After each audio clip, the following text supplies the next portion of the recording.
another reminder that Black people can and regularly do partake in anti Blackness and white supremacy.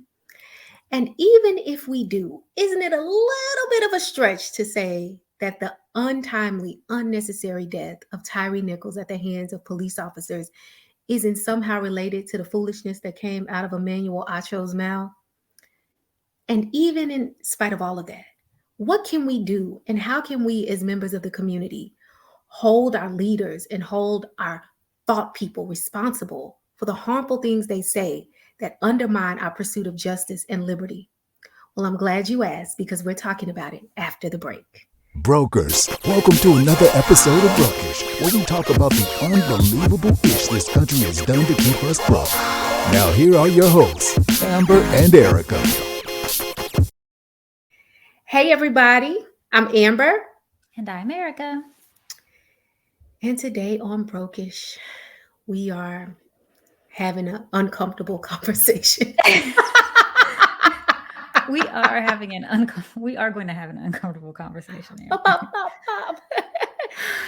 Oh, no, but this payday, y'all, we are talking about a lot of times the similarities we overlook between the physical violence that happens on our body, often at the hands of state actors like police officers, and the emotional and the political violence that comes from reckless rhetoric by people who are positioned as leaders or influencers in the space of the pursuit for racial justice and equality here in our country. And so I know we like to talk about it like they're not the same, but hopefully today we can see that the words create the pathways for a lot of the physical insecurity that we live in as Black and brown people in this country. Yeah, Amber, I think this is going to be a hard one for me as I think about it, but I do agree with you. There are some similarities that I'm happy for us to talk about. But before we do that, I know you were going to ask me, so I'll just ask myself so you don't have to. Girl, I was about to ask you, but see, that's the problem when you have unhealthy relationships with people. People don't want to be patient. So I want to let Erika express her thoughts about what we're talking about today before I ask her what she's been up to. But she don't like to wait. And that's why we in therapy right now. But anyway, sis, what you been doing? How you been doing in this cold Dallas weather? Okay. So y'all, we're recording this during the freezes that are happening in Dallas. So we've been stuck at home for several days with our children. But Amber, girl, a week ago. So what I've been doing is a week ago, girl, I found out I got a new brother. He is 33, child. A 33-year-old brother that I didn't know not one thing about. Can you imagine? I cannot imagine, but I can confirm for the Maury Povich viewers among us that it is Erika's brother, y'all, because they look just alike. Okay. In the case, he is the father. That is Erika's brother. They look, and she got so mad at me, y'all, in the group text. I said, sis, that y'all look like twins. She was like, I look like my mama. I'm like, girl, you look like this man too. Look, Amber, let me tell you this. First of all, the very sad part about me finding out I have a brother is that this is not the first sibling that I found out about decades later. Okay. So that's not the first time this has happened to me. But y'all, my near 80-year-old father was like, oh yeah, he told my sister this. He did tell me, he told my sister, oh yeah, by the way, I got another son and he's 33. And I'm like, how? And apparently this whole time, my dad has had like a relationship with him, which of course I'm not mad about that. Like that's good. He should have a relationship with his children outside of his siblings. Child support. But I'm like, and my brother, who now we've got a text thread of all the siblings, he knew about us the whole time. My dad would talk about us. I just think it's strange. My father would talk about us, but never y'all. Never introduce us or never introduce him to like our grandmother when she was alive. Like none of that happened. Do you understand? Okay. Can I be messy real fast? Please. Can you tell the brokers about y'all sibling shirt y'all planning? Can you please? Because that to me, that's the best part of this whole thing. You know what? We only have a short time here. I would have to have my whole show to drag my father. And don't get me wrong. I love my dad. He's not as bad as he sounds in this story. He's really not. But so my dad had a child before he married my mother. They were both married to other people before they married each other. So he had a child. She must be in her 60s now. I've never met her, barely know her name, don't know anything about her. Okay. Then I have an older brother. My brother's like 57. But he grew up with us. So I knew him because he lived in the house with me, right? So my mom, we all knew him because he lived in the house. Then I have a sister that we have share the same mother and father. Okay. Then I have a younger sister who is 34. And I can't even tell y'all the story about how we found out about her. But anyway, we found out about her. And then she messaged me on Facebook like maybe 13 years ago and was like, our dad says we're related, right? So then we we met that way. So I have her, and then I have my little brother I just met. But my brother has a sister that there's some family gossip about her, who her father might or might not be. So we said, I think based on that, our sibling t-shirts are going to be six and a possible, because with my daddy we just don't know, and I feel like it should be six and some possibles because we just do not know. And again, it sounds very bad for my father. He's really not. He's managed to maintain relationships with all of us, I think, except for the oldest sister. And like do the, relatively speaking, the things that fathers do. But I just feel like Nick Cannon is my father, and it's too much. Your daddy was Nick Cannon before Nick Cannon. Look, okay. I love So, it. girl, I've been busy lately, just getting to know about the little brother. Baby, you've been on your 23 and me. I would never get on 23andMe. I would find there would be so many bad things I would find on 23andMe, child. But if I found that I dated one of them, that's when I would just Ooh. that's when I would lose it. Well, So, y'all all favor, like the old black people say. So I don't know. I don't think you got to worry about dating, because I said, Erica, she's talking about, look at him. I said, girl, I'm looking at you. This is him. This is no, you. You see me. You see him. no. My Yeah, my daddy got little some my little strong bro, genes. daddy got some strong something, but it's not genes. We know what it is. But anyway, Amber, I'm sorry. I just had to tell y'all that. I know I share too much on this show, and that is a part of what I'm sharing. Is I found out I have a new little brother. We here for you, sis. We here for you. Thank you, thank you. We But here that's for not you. what we're here to talk about. No, we are not. We are here to talk about the work of anti-blackness and how it is more than just an impact on our physical bodies. And we're also here to talk about why we're having this conversation in a very particular way today. So, one of the things we want to share with you all before we start the conversation, because I know you can tell from the questions I mentioned when we first started the show that obviously we're going to be delving into the comment Emmanuel Acho made in his interview with Van Lathan and Rachel Lindsay. Um, and I will not be partaking in that conversation. And I felt like I owed it to you all as the brokers to come on here and tell you why. Um, I think most of y'all know a little bit about Emmanuel Acho. He's from Dallas, right? And so I've had a relationship with their family for 30 years. Going back to third grade, I met them for the first time at Oak Cliff Bible Fellowship.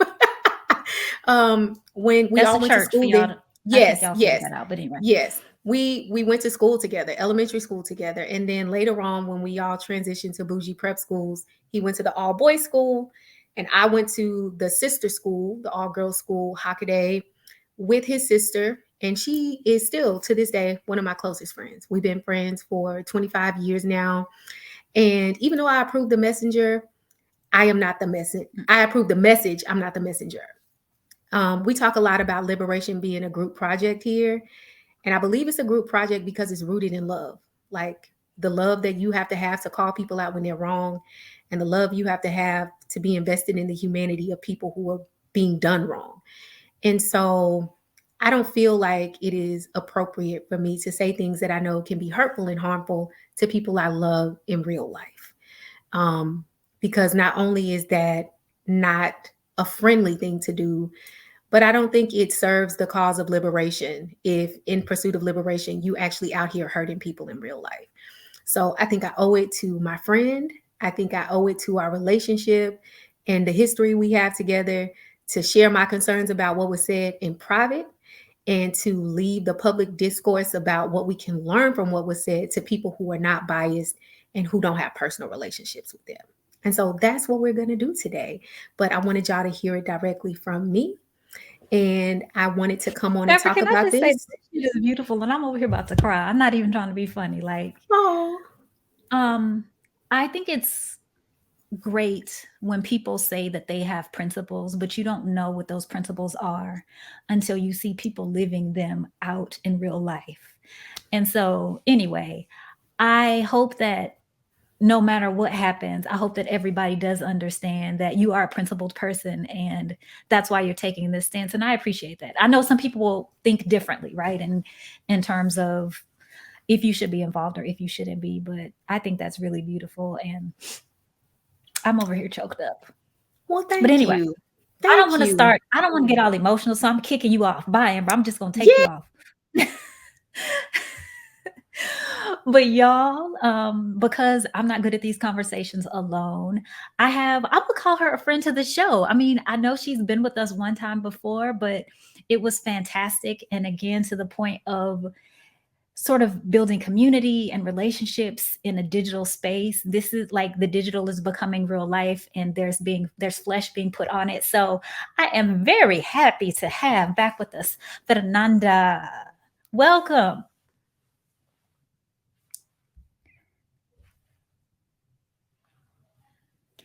Uh-oh, I can't hear you. You on mute. I can't hear you.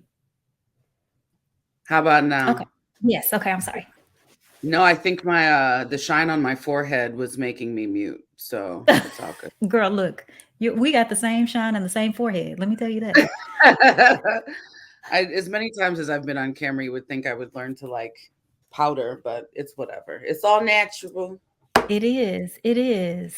Thank you so much for coming to join us. And for anybody, if y'all didn't listen to or watch the show where Fernanda joined us before, she does a lot of great things, right? So she's a photographer, she's like a digital strategist, she's a cultural and content curator. She does a lot of things out in these streets, but I think she's just like an all-around good, smart person to talk to. So that's why I thought it would be fabulous to have her here for this particular conversation. Thanks so much. I'm happy to be here again, always. It's a pleasure to chat with like-minded people about conversations that are not easy to have. And I welcome the opportunity. So thanks for having me again. Thank you. And I know before we get started, I know you just like got off the plane, got your bag off the belt from Ghana. So tell the brokers a little bit about what you did, like, not the secret stuff you did over there, but the stuff that you want to tell us in public. So if they listen to the last one, they may know that I was born in Ghana. I was born in Kolebu Hospital, as a matter of fact, in Accra in 1979. I'm allowed to say that because I'm saying it myself. And so I've been back and forth quite a bit since I got my green card in 2005, and I still have family there. So I spent the last almost 4 weeks doing family things, estate things, probate things, not glamorous things like renewing identification and getting a passport and all the bureaucratic nightmares that you can imagine. And thankfully that part is over, but I didn't get to really do a lot of the vacation stuff that most people envision when they think of going back to the continent, because that's my home. It's not just a tourist destination for me, although there are lovely tourism things to do, but that's a conversation for a different day. Mostly because a lot of the new tourism is anti-Black, which fits with this theme for this show. We're going to get there. Yeah, we'll get there. That's a future episode. We will get there. No, I saw like every now and again, I would see one of your posts. And the part that I really like is that I do see so many people on social media when they're going to, and it is different because you're more than a tourist there, or you're not a tourist. It's different for At you. all. Right. But you talked about how it wasn't just all of everything that was shiny, right? Like, so you ran into some trouble. And I think that it's just good. It was good for me to see. And I think it's good for people to see like a more well-rounded view of what it's like, right? So many people they talk about now are like, move to the continent, right? Like the whole return and all of these sorts of things. And then people just don't expect that you're going to, just like here, right? Like you're very much going to run into some problems. There's going to be some hard stuff to try to figure out. So I just appreciated that you shared that between your pool photos. So Thank you. And you do kind of need a pool there because it is wickedly hot. This time of year, there's something called the Hamatan, Harmattan, that happens. And it's when Saharan dust blows down from the top of the continent across, and everything is kind of in this orangey, silty, almost dusty feel and color. So it looks like there's a filter on all of my photos when there really isn't on any of no, them because of the Harmattan. And that's one of the things that they don't tell you, right? Like it's beautiful. And, Accra, especially the capital city, is this gorgeous metropolitan area, but then there are lots of things that are not metropolitan. And that's never going to be in a brochure. But the way that the return, year of return, beyond return, all the returns, whatever you want to call them, you won't hear about any of that. So, like I said, future episode. But yeah, there are many things about Ghana that are not sexy that you won't hear about unless you go and experience it, or unless you talk to someone like me who is an uh, uh, third culture kid, we'll say, who has lived elsewhere, returned home, and is like, y'all haven't fixed it yet. It's been 43 years and there's that pothole still there. Okay. look, Okay. it's the same story as here, right? Like that's the thing about it. Yeah. But I'm so glad that you came back safely. Thank you. And because sometimes you come back and all your stuff doesn't come back with you, or all these things happen. I So, mean, that happened too. Some of it didn't uh-oh, make it there, but uh-oh. again, another day, another show. I could So wax poetic for years about travel issues going back to the continent, but I won't do that to you. not today, not today. Not Today we're gonna talk about the anti-blackness specifically. I think that gets um I won't say no, I can't say that. Anyway, anti-blackness in the United States. Let's just yeah. let's just call it that. Um Now, Amber talked about the fact that we did want to spend some time talking about Emmanuel Acho. So she gave us some background. I want to give us just a little bit more background. So um, we know about the prep school here in Dallas. He actually played football at my alma mater, the University of Texas at Austin. Hmm. So that was a thing for him. So he had an NFL career for some amount of time. And then Hmm. I didn't know him because, I'm older than he is. So I wasn't there when he was there. I knew him more as sort of like a sports personality. And then eventually, from working in corporate America, I learned of him too from his brand, Uncomfortable Conversations, and his book, Uncomfortable Conversations with the Black Man. Okay. Hmm. So in corporate spaces, he is extraordinarily popular in terms of Hmm. people calling him out to have what they're calling these uncomfortable conversations. So, especially with the rise, the proliferation of DEI in the wake of George Floyd and all of the things that happened in 2020 until now, corporations have been looking for these thought leaders. They've been looking for people who can facilitate with their organization, with their employee organizational groups and just their organizations in general, how they can facilitate conversations about race or inequities or all of these things that are happening. And so he's sort of, at least from outside looking in, sort of been sort of a golden boy in terms of being called out and helping people to see both sides of the story. And Hmm. I think one of the things for me that sticks out and I think hurts a lot is this notion of us sort of putting on equal footing whatever grievances white people might believe that they have with Black people and sort of Hmm. the very real material harm that happens against Black people. And whether that's material harm in terms of wage thefts on these corporations that are calling him out, or whether that's from the state in terms of police who might be hurting Black people in the streets. So anyway, that's just some background information about Mr. Acho. Anything you want to add? You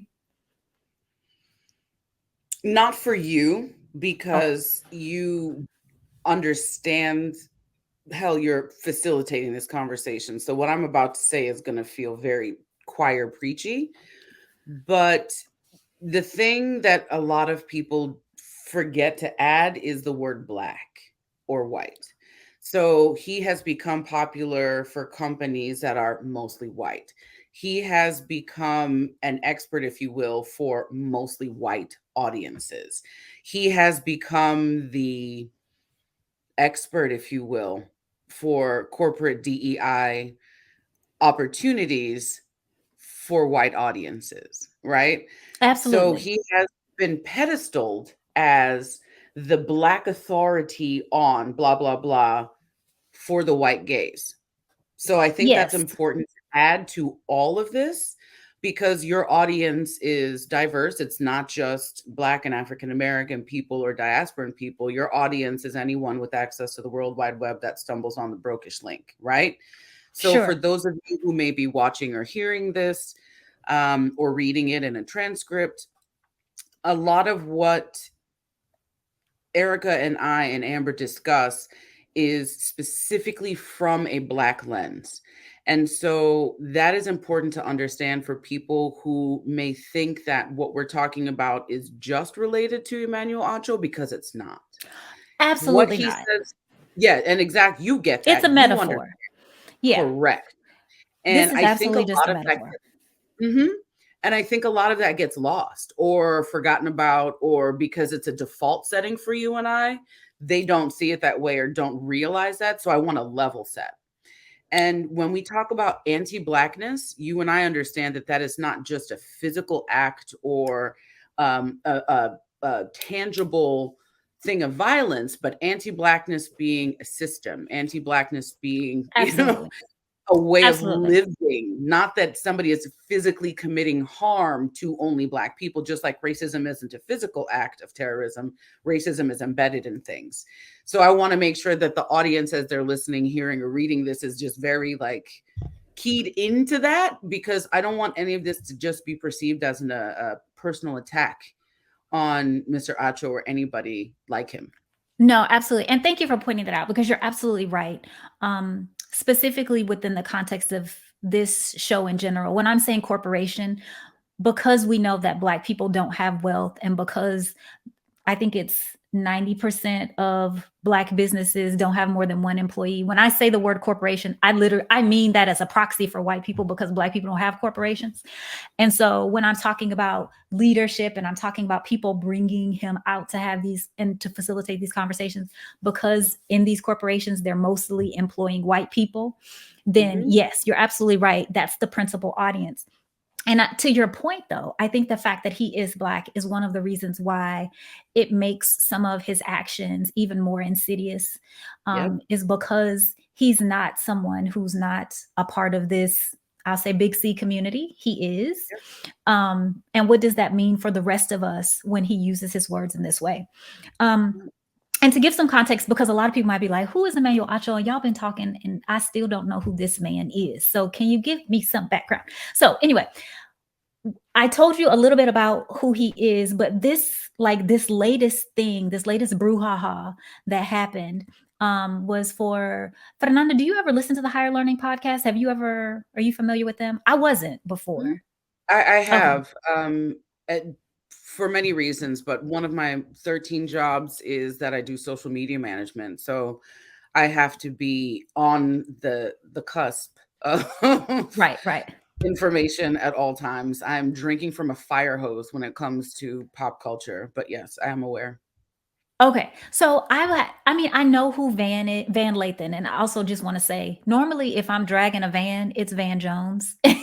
But we're not talking about Van Jones today. Right. So just like you had to be like, let's make sure everybody's clear. When we say Van today, it's not Van Jones, who 90% of the time it is.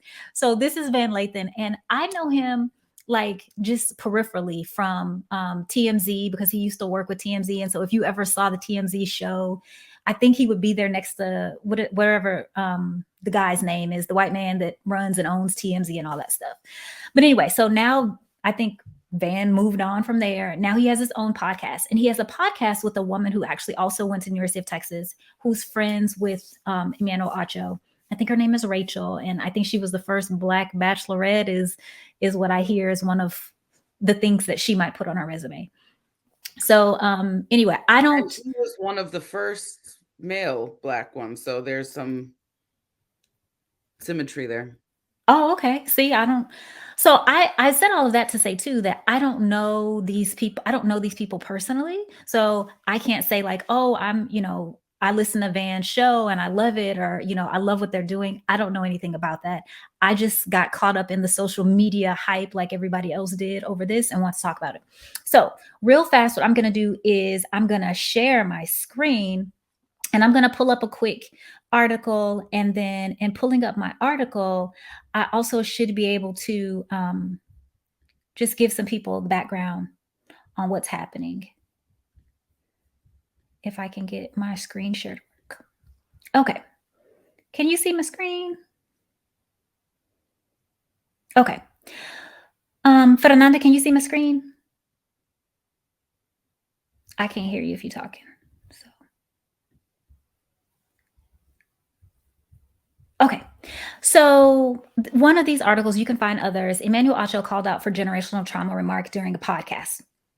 So essentially, what happened, like we said, is he shows up on the podcast. He claims that he showed up on the podcast and he thought he was mostly going to be talking about his brand, uncomfortable conversations. He also thought he was going to be talking about sports because that's one of the things that he's done in the past. But he says, so he says that he was sort of caught off guard by some of the questions that happened.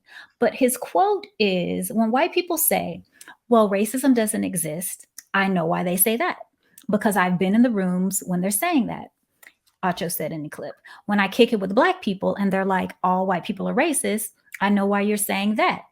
All the while, I have the privilege and luxury of not having generational trauma because my parents were born in Nigeria. So my method is removing some of the sting because I don't have that sting and trying to deliver it in a manner that people can receive it. All righty. So I'm gonna stop there. And so you were able to hear what I was. Yeah. Okay. So as I listened to that, and of course Van responded, and Van was essentially went on to say that Emmanuel Acho was an emotional butler for white people. But as someone who is from Ghana, as someone who has lived in this country also, please just give me your thoughts about that quote and what he said.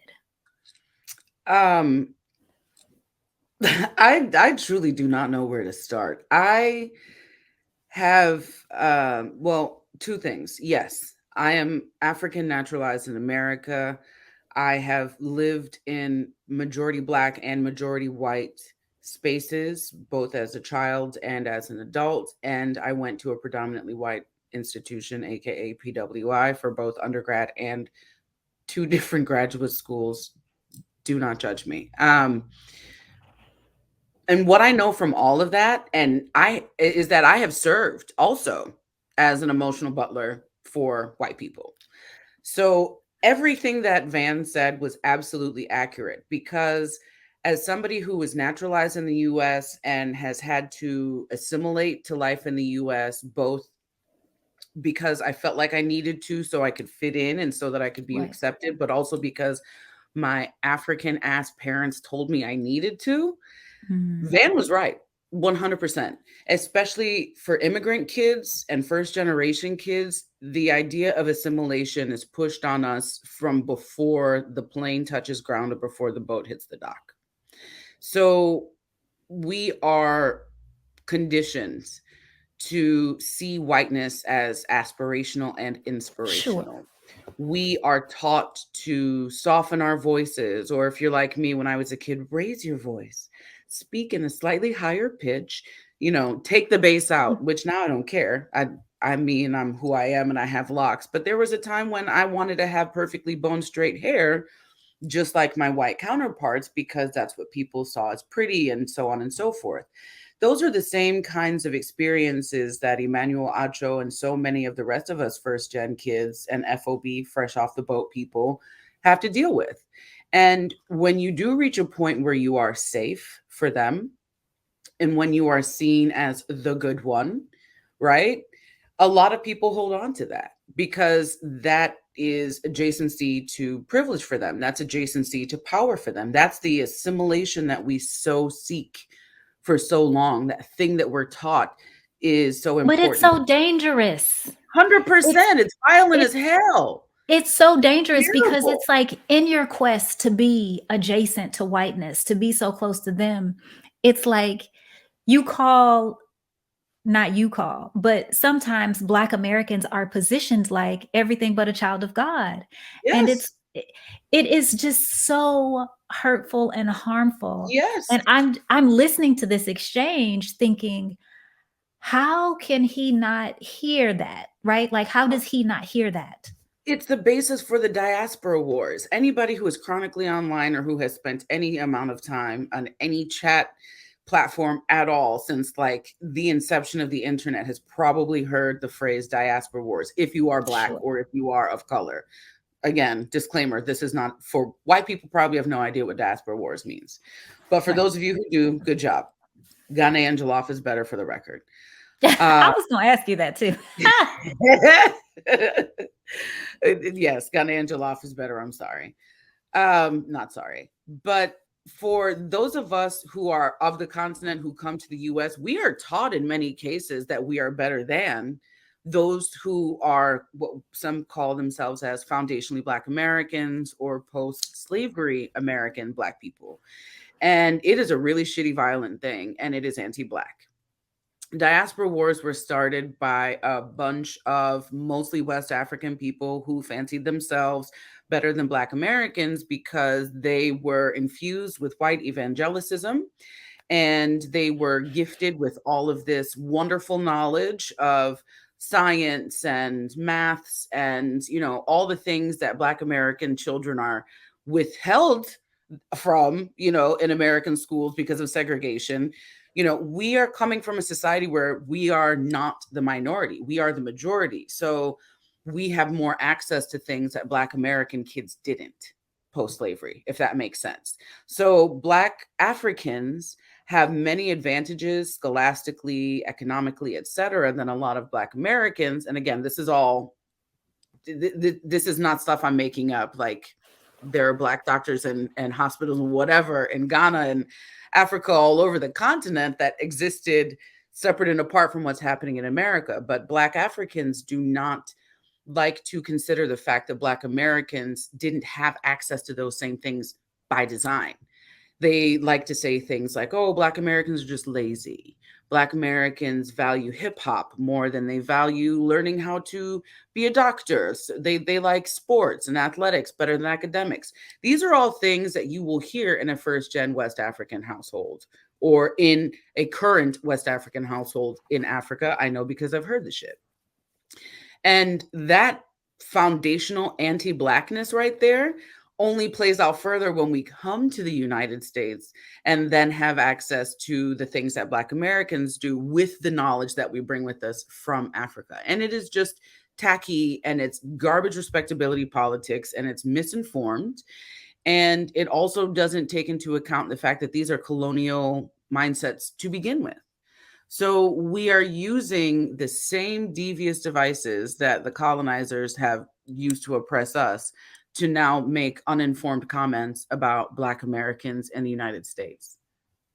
Sorry Well, if I'm talking in circles, but it is no, just this no, no. terrible, terrible hamster wheel of anti-Blackness.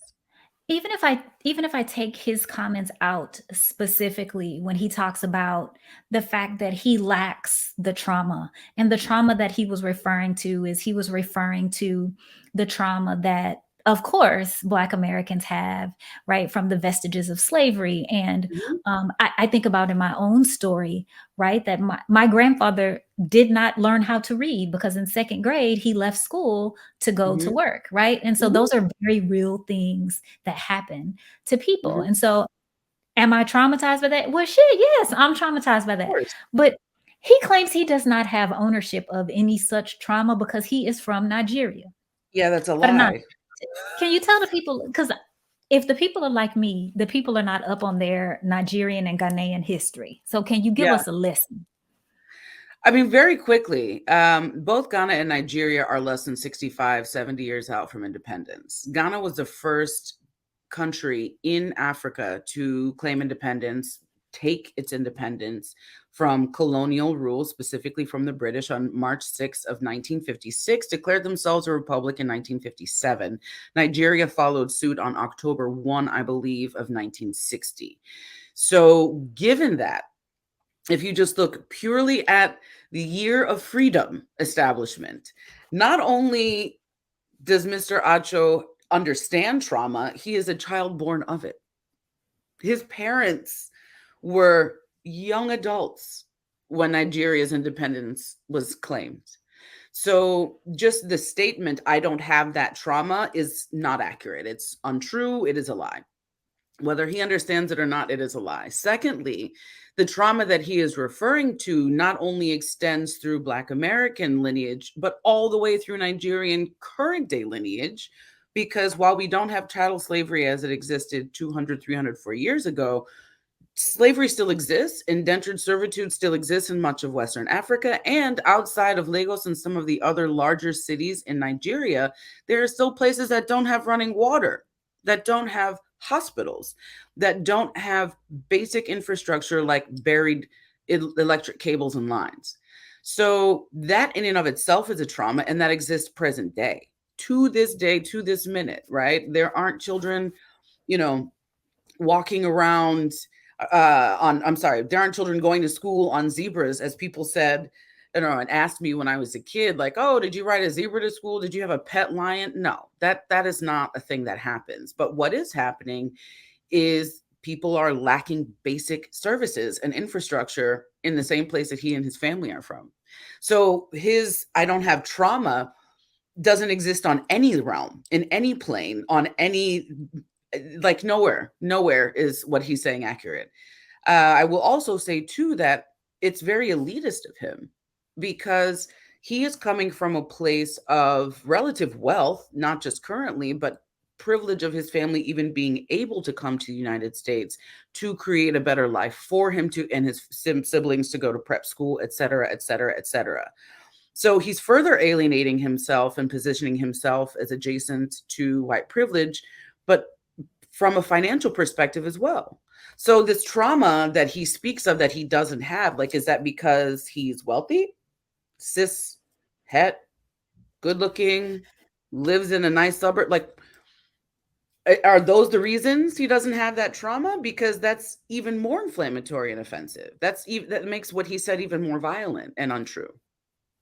And so, on so many different levels, as I keep thinking about it and sort of replaying the audio in my head, something Mhm. new happened. So, as somebody who was called when they had these sorts of experts to come to work, and what happens for the Black people in those spaces who are traumatized, because then they have their white coworkers saying, well, he basically told us that there are valid points on both sides of the argument, right?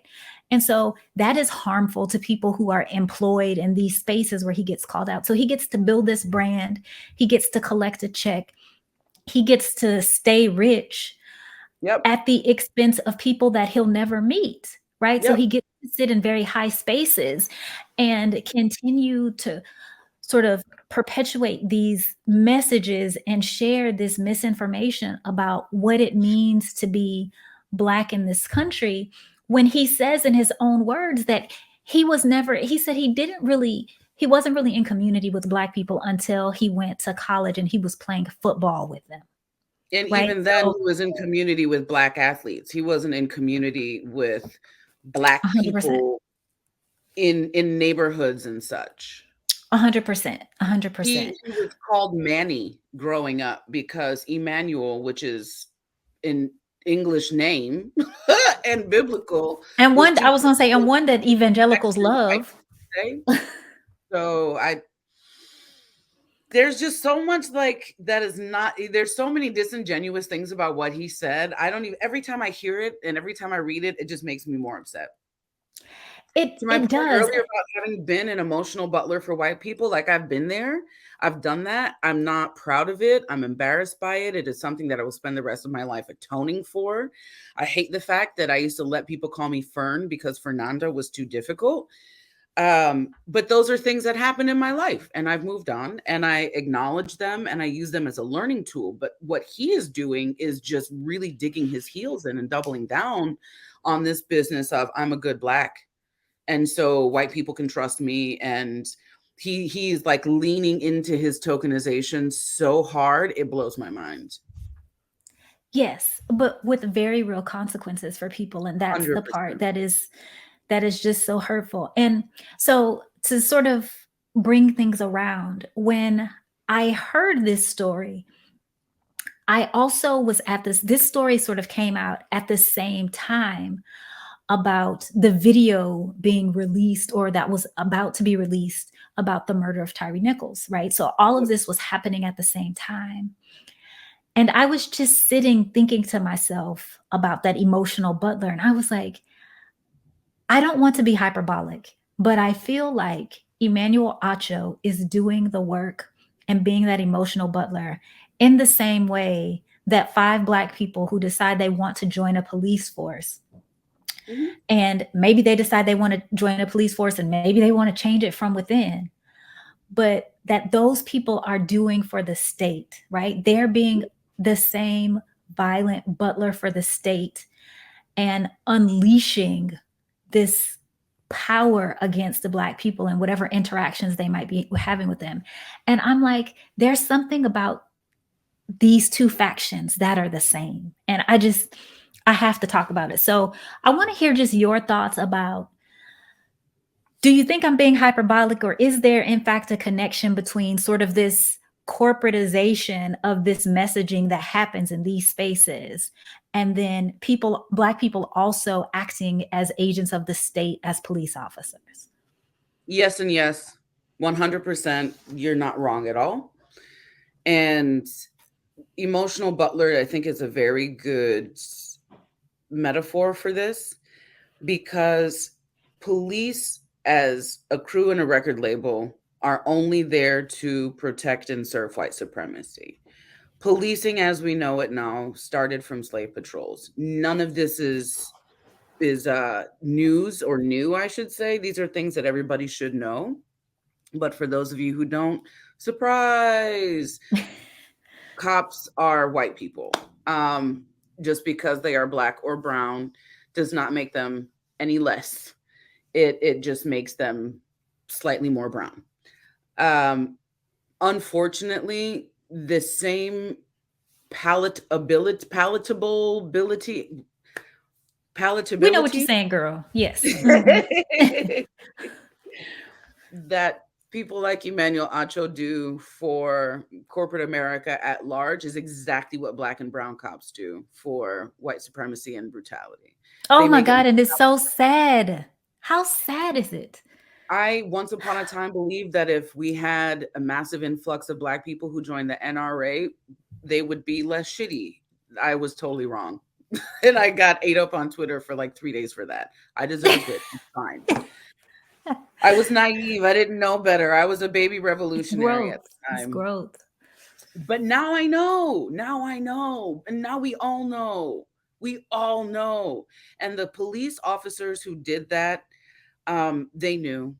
They knew when they joined. They knew for the days and the weeks afterwards. They knew when they signed up, and some of the targets that they shot at were people of color. This is a thing, right? You are But you policing don't think, in a mostly Black area. You know you are going to ruin Black people's lives, and you chose to do it. You chose to get up and go to the academy and do that and become certified and ride around and do it all day long as a job. but you don't literally think, in the same way that there are people who I believe naively or otherwise become district attorneys, right? Because they feel like they're going to change the system from within. You don't Mhm. believe that there are you don't believe that there are people who join the police force thinking they're going to change it from the inside out. I mean, if Okay. there's 7, Maybe they're baby like, revolutionaries like you were. listen, I was gonna be a lawyer for human rights. I was gonna change the world. And then I dropped out of law school when I realized that that was all bullshit, and I was gonna have a gajillion dollars in student loans to not do what I Change wanted. nothing. So change nothing. And then I became a social worker, thinking that, you know what, I'm going to be able to help one family at a time. Instead, I was kidnapping poor children. I was kidnapping black and brown kids whose families Girl, didn't did you hear the show did we talk to you about that? We had some have. people who founded an organization called Operation Stop CPS to stop just Um, that. I I'm going to go back and watch after this because I want to join and donate and volunteer my time and effort because the Department of Children and Family Services in all 50 states and outerlying islands of the United States is a violent criminal organization that needs to be stopped. And many of them have become run by private and religious organizations. So now it's getting even worse. So yes, we could talk about it. But I did social work not realizing what I just said. I did social Right. work thinking that I could actually make a change. And I think I did. I helped a lot of families get services. I helped a lot of families get out from under the purview of the state. I Right. loved a lot of the work that I did because I showed those families how to work the system that was oppressing them. Not sorry at all for that. And there were a lot of moms who I would tell straight up, like, look, you had the state called on you because your kids were wandering around. Let me get you some childcare. Let me get you on with, oh, you're pregnant? Okay, let's do it. So in many cases, I saw it as an opportunity for me to help the families that were on my caseload. And you But don't think those officers could have felt the same way when they joined the force? no, because it took me exactly 2 weeks to realize that I was the anomaly and the outlier. It took me 2 weeks to figure out after they unleashed us on the community after our super short in-person training that what they told us versus what was expected to happen were two totally different things. There is an incentive for the criminalization of black and brown people in the United States of America. Absolutely. Absolutely. It took me exactly 2 weeks to figure that out as a social worker. So for cops, I know you figure that out 2 days in. It ain't 2 weeks, boo. It certainly isn't 2 years, 2 months. They know. They absolutely know. You might go into it wide-eyed and happy to, lift your community up. But if you have access to the internet and you are over the age of 7, you know that is all bullshit. Well, I think like a lot of people on Twitter pointed to, I think if they didn't know, the thing that helped them to understand that really quickly was how quickly they were put up on murder charges, right? Like if you Mm-mm. think about other Well before him. Do you remember the cop that accidentally shot the white lady in pajamas in Minnesota a couple years ago? yes. Mhm. Yeah, they yanked his ass same day. That was a national story. I didn't even So remember that they pulled him that fast. immediately, girl, they had his picture up. They released the body cam. Like he was a sacrificial lamb so fast. So fast because he was black and he shot a blonde white lady. Well, Like I mean, they if and it look, happens every time. if the cops The in Memphis Asian cop didn't in know, New they York. know now. Yes, the Asian cop in New York who shot a Kai Gurley, who was literally just a man in a stairwell in a housing project in Brooklyn, walking to his grandmother, his aunt's place. He was shot by an Asian and a black cop. Both of those cops brought up on charges almost instantly, mugshots plastered all over the news, sacrificial. It happens every time. The first cop to get in trouble ever is the black or brown one. Every time. For years, for decades. How are you Yeah, now and still look, part of the police force? Like, oh, I'm going to be different. Are you? Are you? look, I'm just saying, however you come to the lesson, I'm glad that you come to it. Now, I don't, of course, Ooh, don't want you to have to kill somebody to get to that lesson. That's not my and point. there it is. But And there it is. the reason why that makes me go back to somebody like Emmanuel again, not him specifically, but that idea is that I don't want him to befall some terrible fate before he realizes that he is in community with us, that he is one of us, that he isn't othered from us, that we are all the same. But how many more examples does one need? You're right. Didn't You're Henry right. Louis Gates get arrested in his front yard? But Obama had the beer summit for him, didn't they? Didn't they do that? Didn't Obama put him? Didn't he? Anyway, why you gotta make me bring up Obama? You know I don't like that man. That's why I'm laughing. And for those of you who saw the last one, I used to have here. You I used still to do have, have an Obama bobblehead, and but that's it's what just off he is. camera now. It's right now in my COVID home tests. No more. He is Obama a changed. bobblehead. Right. Though it wasn't a bobblehead, it was a change collector, a coin thing, coin jar. Oh, Anyway, right, right. You said change. Anyway, yes. um, so it keeps as we have this conversation, and as I've been thinking this over the past about this over the past week, I just keep running in circles, thinking about it's easy for me to want to give a pass to somebody like Emmanuel Acho because I'm like, it's harmless. And then for me to also want the worst fate for the officers who murdered Tyree Nichols. And I'm just like, it is all a part of the nasty system, again, of anti Blackness, of white supremacy. And it all has us sort of looking in the wrong directions about what's going on when there's like one thing to look at. Like there is one villain in the story. Correct. We all have a common enemy. But Yeah. I don't think we know who it is. And that's the part that makes this Who all is the very we hard. don't know? Who Would is you say? we? I said, who is You we? you think Emmanuel know? Do you think the Yeah. cops knew? Yeah. No. Yeah, yeah. I think they do know, but in as much as they benefit from it. So one who has power doesn't want to yield that power because they benefit from it, right?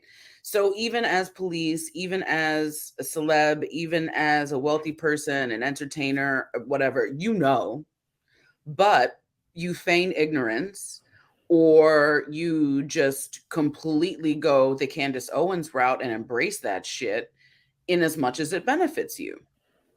If you're getting paid from it, if you're getting jobs from it, if your kids have But health insurance for here's it, the like, difference to me. you just are choosing to go with the paycheck instead of your personal morals or any sort of community, big C, solidarity. They Here's the know. difference, I think. Somebody like Candace, I think Candace is fully aware, right? Completely in the know. She is in on the joke, right? Mhm. I think that's true for her. For somebody like Emmanuel and for other people I've seen like him, I don't think that they understand. I really don't think that they're necessarily in on the joke. I think they don't have an awareness. Now that could be a willful ignorance or whatever, but I don't think he has an awareness of how hurtful and harmful his actions are.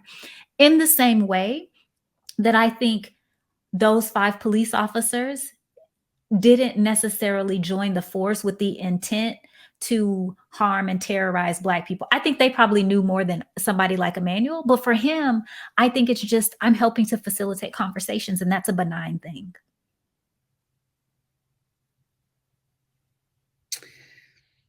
You don't believe it? You She are like, no, I believe you. I believe you believe that. yeah, Um, but you crazy.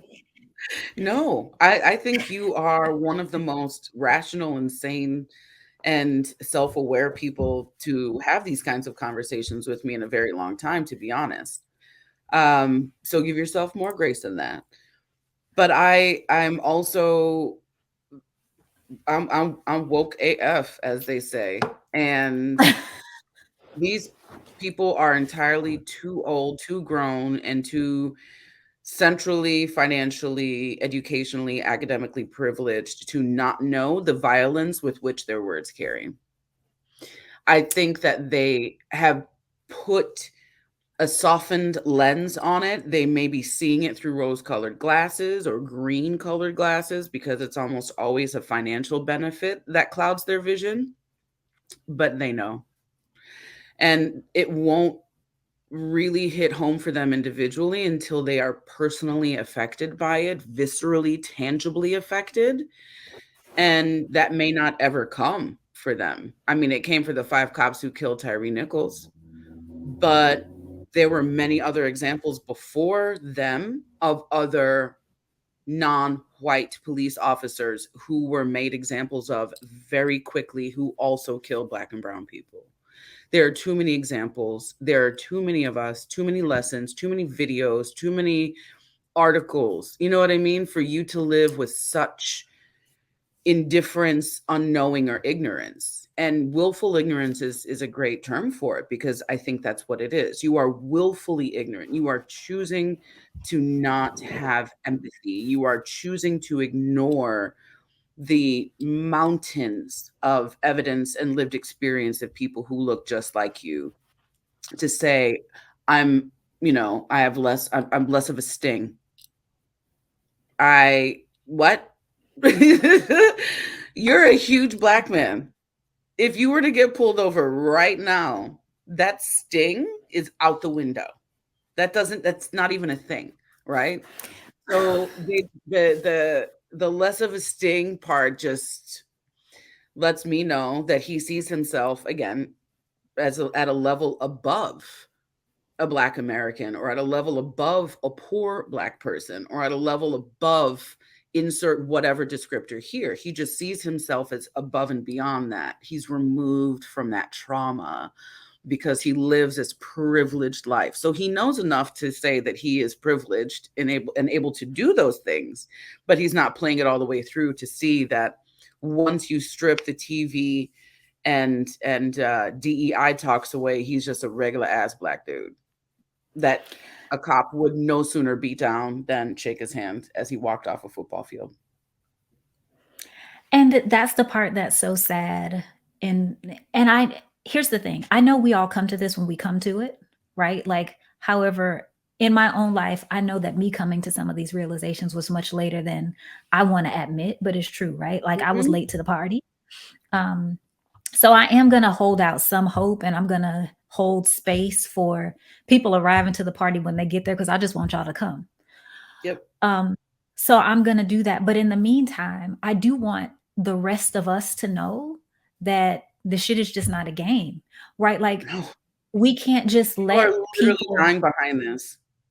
Yes. Like, I can give an example in my own sort of corporate life. One of the last places where I was working, they had a guy named Brian Flores who was like a coach for some football team in Florida. I can't even, this is how much I don't know. Can't even remember. But his parents are like, he's Black Latino. I can't remember if they're from Honduras or he is not from the United States of America. His family is not from the United States of America, if that makes sense. Anyway, they bring him during Black History Month to talk about this. And so one of the questions, of course, because this was in 2020, I think, is they ask about, what did he think about racism, and what was he telling his kids? And he said, honestly, he's never really had, he's never had to deal with that. And I'm like, you just said on a webcast that's going to get broadcast to an organization of 50,000 employees for anybody who wants to watch it, that as a Black man in America, you don't have to think about this and you don't have to talk to your kids about it. And then I, as a lowly employee, then have to go on and have conversations with my white coworkers like, that's some bullshit. Yep. And that is the kind of thing that literally happens, but in Yep. so many different spaces. And not only are these people in corporate spaces, like, they get their training, like you alluded to before, they get their training in evangelical spaces, right? So they become darlings of the white evangelical church, some of the Black ones, right? Like, all of that is all woven together, and they do get fed to us as this very like delicious looking treat. And at the end, it's the thing that we will choke on it and die. Like, if we let these sorts of people represent us in the world, whether that's There it as is. cops. I'm going to pause you right there. Represent us. They are supposed to be representatives of us, right? That's how they are pedestals. They are representing every Black person in America, or every Nigerian American, or every first generation African kid. Like, first of all, abolish that. Can we not? Can we stop propping up privileged people as representatives of a culture that is not monolithic at all? At all? Yes. I absolutely agree with you that they should not be representatives. But my point is, at the end of the day, I do think that people have to be represented by somebody. Now, I think they need to be elected by the people, like chosen by the people. And my point is, we ain't choose you. We ain't choose you. And based on what you're saying, you haven't chosen us. So what I really just want as a community, in the same way that Amber had to have this thoughtful conversation with herself, a conversation that she has to have with her friend, I do need to think, I do think that we need to have some really deep conversations about accountability and what that looks like and how we do select our representatives because we do need them. But how do we make We sure that do. there are people who actually care about the community, big C and little c, that there are people who care about making sure that there aren't levels to blackness in terms of their favorability, right? Like there's not a scale and we're all trying to see where we measure up on the scale. That if we're going to be black in this Hmm. country, we're going to be black in this country. And Hmm. my kids were just asking me today, somehow we started talking about junior ROTC. And I was just talking about how they're like, Mom, we know you're not into junior ROTC, and we know you wouldn't want you say black people shouldn't join the army, and we don't understand why. Like, why do you say that? And I'm just like, in the same way that I don't think you should take your body, your person, and offer that to the state willingly and let them just use you how they will. I don't think you should do that in junior ROTC. I don't think you should do that as a cop. I don't think you should do that in a lot of ways. Now, I get that we have to make money, and sometimes the military for some people is like the last best option. Hmm. Um, but I think we have to have real conversations with people that were in community. Like, are you sure you want to be a cop? Like, is that a good thing? Are you sure you want to be a DA? Is that a good thing? And I don't know. At Yeah. the end of the day, you might come to that same conclusion, but there is no accountability. And I think people are just doing things because it looks cool, or maybe they want to be abusive and they can do that with a gun and like run around town. But how are we holding people accountable and having them at least look at what they're doing? How do we ask Emmanuel to at least consider that your words hurt? Education, being vocal, and then also reaching out to people who are maybe not necessarily social media, but somebody who is close to him who knows better, reaching out and saying, hey, this is what you said, this is the effect it had on me, this is, how your words hurt.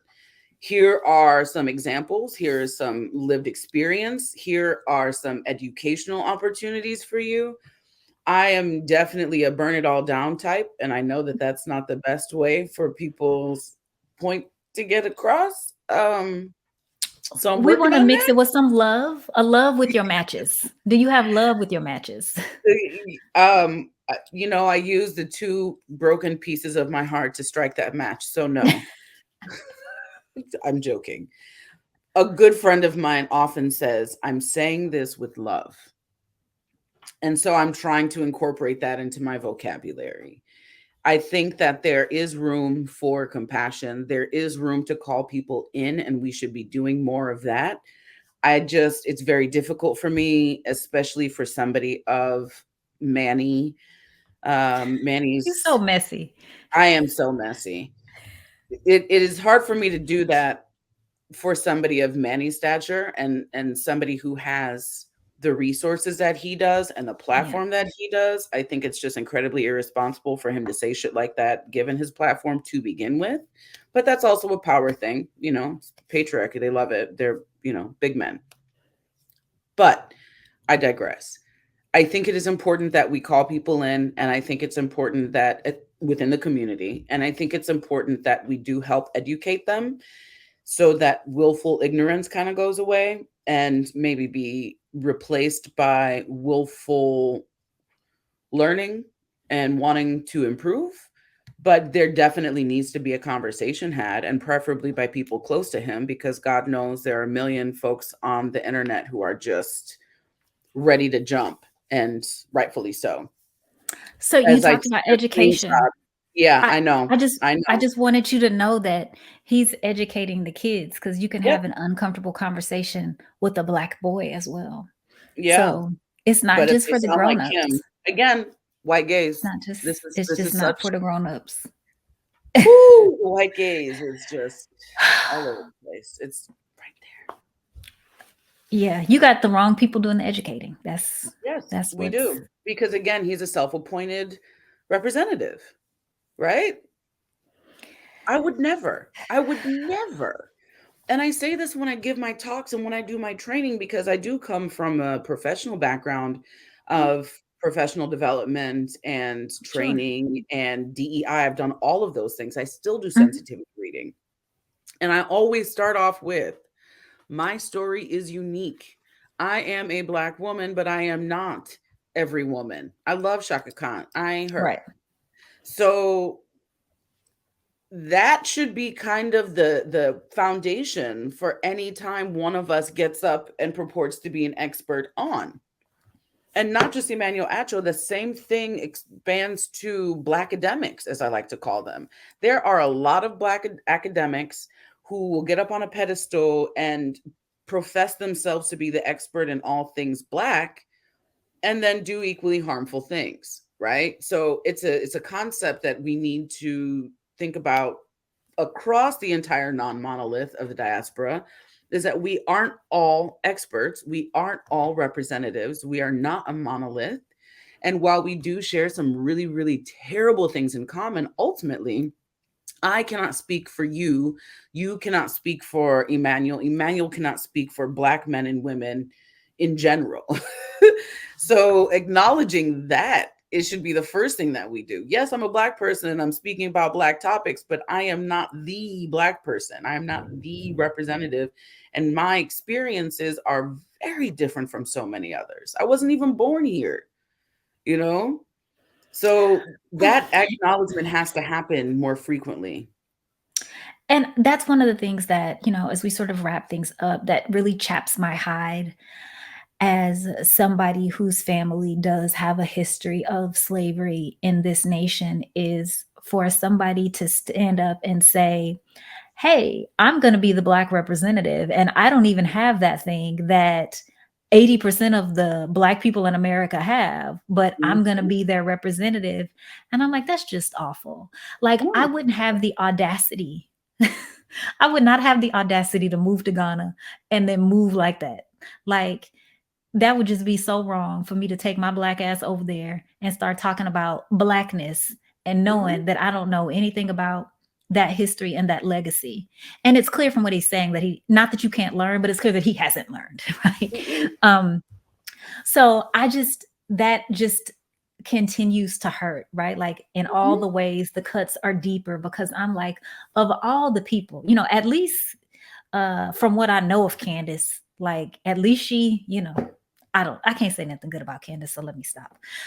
Candace Owens. Anyway, let me not try to act like I can say something. I can't say nothing good about Candace. Candace is trash. Yes. Okay, so y'all, ultimately, I think the message that we're trying to get across here is that, well, I'll say what the message is for me. You'll say what the message is for you, Fernanda. Let's do it that way. The message for me is that the older I get and the more that I do learn, the more that I learn that community is the only way this thing works, right? This project is really a group project and it doesn't work if we're not in community. And to be in community with one another, we have to make sure that we understand the other people who are around us. We can't dismiss them.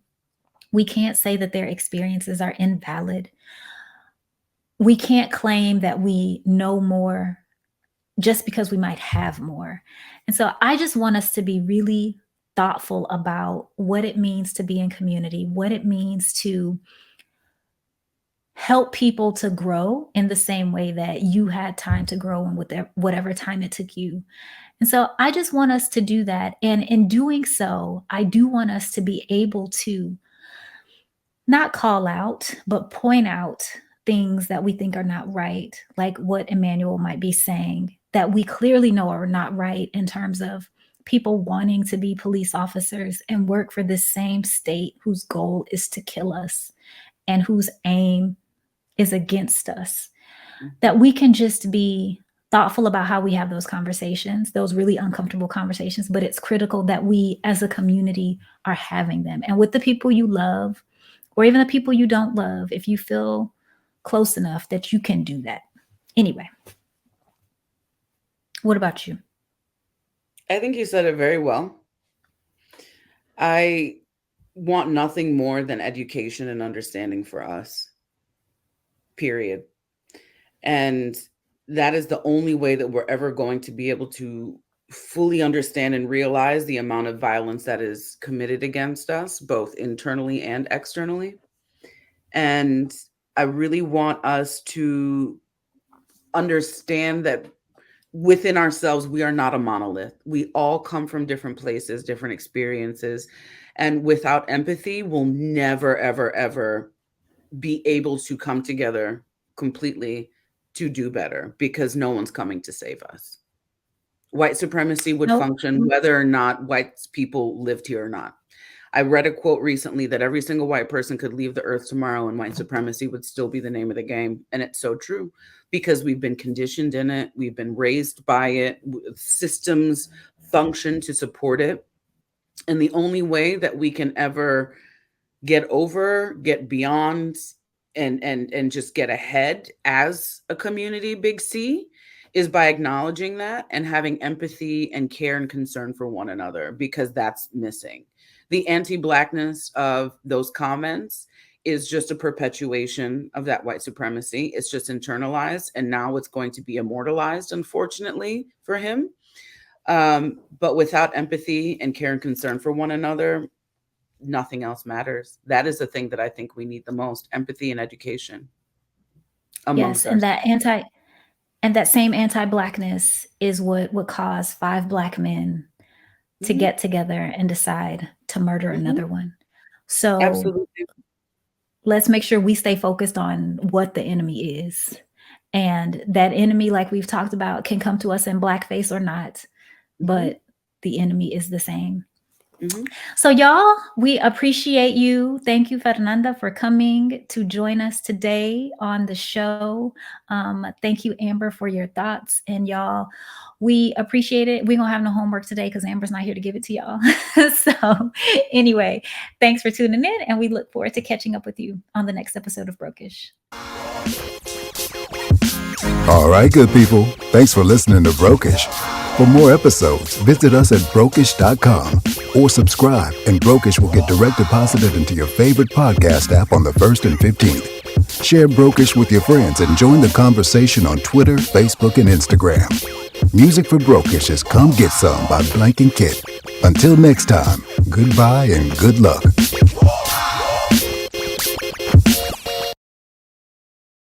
They say when you wear Black Power Media gear, you can accomplish anything. You can play any and every position, from coaching to kicking to receiving to running and juking. And oh my goodness, I see that again in slow motion. Get off me, And you're gonna have a lot of haters coming at you, but what you gotta do is you gotta shake them off, and get to your goal and accomplish it. And when that's done, it's a beautiful thing. I'm talking about going hard, extra, for that extra point. And when it's done beautifully, you talking about touchdown. Oh, and the crowd goes wild and they're celebrating with you and everything. Man, let's see that again. Nice. Black Power Media, baby. That's how we do it. Now go to blackpowermedia.org and get you some of that gear. Empower yourself today. Yeah.